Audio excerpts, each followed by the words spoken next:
Hello বন্ধুরা, এরকম টাটকা শাক একমাত্র নিজের বাগান ছাড়া আর কোথায় পাবো বলো তো?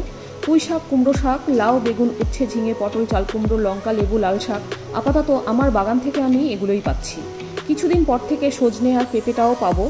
প্রচুর গাছ লাগানো হয়েছে, তাতে ফুল থেকে কুড়ি সবই চলে এসছে।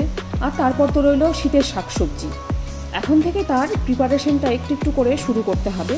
তোমাদের একটুখানি অ্যাপ্রিসিয়েশন, উৎসাহ আমার বিশল্যকরণীর মতো কাজ দেয় জানো বন্ধুরা। এত রিয়াকশান, এত কমেন্ট, আমি জাস্ট আপ্লুত।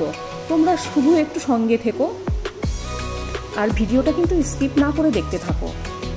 আর পারলে অবশ্যই একটু শেয়ার করে দিও, কেমন?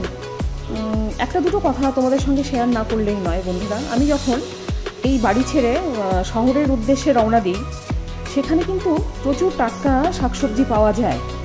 দেখতে কিন্তু ভীষণ টাটকা, দেখেই মনে হবে হ্যাঁ এটা ভীষণ ভালো। তা যাই হোক, বাড়িতে আনার পরে যখন সেগুলো যত্ন সহকারে রান্না করা হয়, রান্না করার পরে তুমি খেতে বসলে তুমি খেতে পারলে না। কেন? একমাত্র মেডিসিন এবং পাউডারের গন্ধ। এরকম অনেক দিন হয়েছে আমার সঙ্গে, যেটা রান্না করার পরে আমাকে টোটাল তরকারিগুলো ফেলতে হয়েছে। যদি আমরা সেগুলো ভালোভাবে নাই খেতে পারি, তাহলে কিসের দরকার বাপু?